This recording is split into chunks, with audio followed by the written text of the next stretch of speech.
All right. Hey, this is like the third or fourth time I'm trying to record this, but that's all right. I finished the second book of the Wheel of Time series, The Great Hunt by Robert Jordan. Um, this book was phenomenal. It was a direct continuation of The Eye of the World, obviously, written later in that same year. I believe it was published in 1990 as well.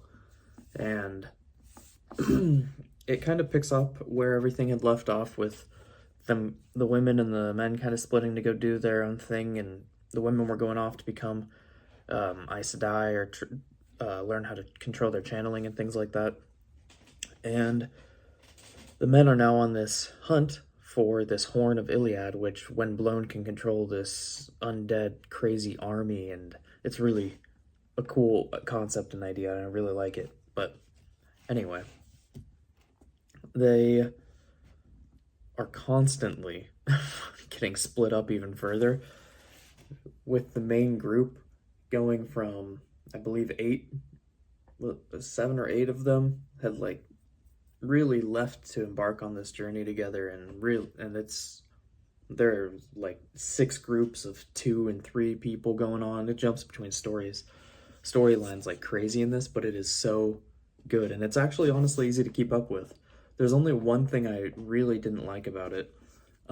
There was a few chapters in the book that we're following these people leaving Iliad to go look for the Great Horn.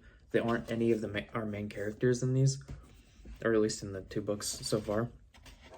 And it keeps kind of checking in on them, and I really just did not care about it any of the times we had to check in on those characters, and I tuned it out every time. The rest of the book, amazing. It really is showing Rand, the main character, struggling to accept that he is the dragon reborn. He's the chosen one, and he doesn't want to be the chosen one. He only wants to go home. And I really like that dynamic and that internal conflict of knowing what has to be done and not wanting to have to go do it. But that is one of those really big changes from like Lord of the Rings and things that this is obviously compared to. Because Frodo in Lord of the Rings really just kind of accepts the quest right off the bat and fights to be the chosen one even at points, because he says it's his burden to carry. And I only remember this because I literally just got done watching all 3 of the Lord of the Rings movies over this weekend.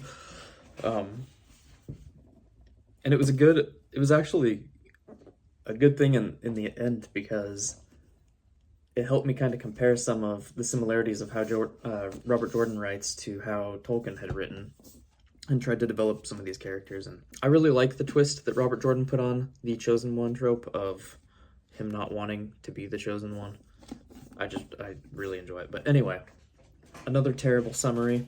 I think that's kind of what I'm going to be doing around here, is terrible summaries. 4 out of 5 again. I loved it immediately. Picked up the 3rd book. I'm just gonna keep chugging with this series right now. I don't want to quit right now. I'm scared that I took a couple days actually off of reading this, and getting back into it. I feel like I didn't remember what anybody was doing, what was going on, what characters were going. So I feel like I gotta just keep it rolling. So let's go right into book 3. And this is a shorter book, barely, than book 2. And we'll get right into this one. And this is what I'm hopefully going to be reading next, and probably reviewing on this channel as well. So if you stuck around this long, I appreciate it. This, again, was all over the place, but I promise you, The Wheel of Time is worth reading and worth getting into as of right now, especially as somebody who hasn't read any fantasy, like epic fantasy. This has been an amazing one to start with. It is fantastic. But anyway, I've rambled too long. I'm going to have to edit this one down a little bit now. Appreciate you sticking around. Thanks.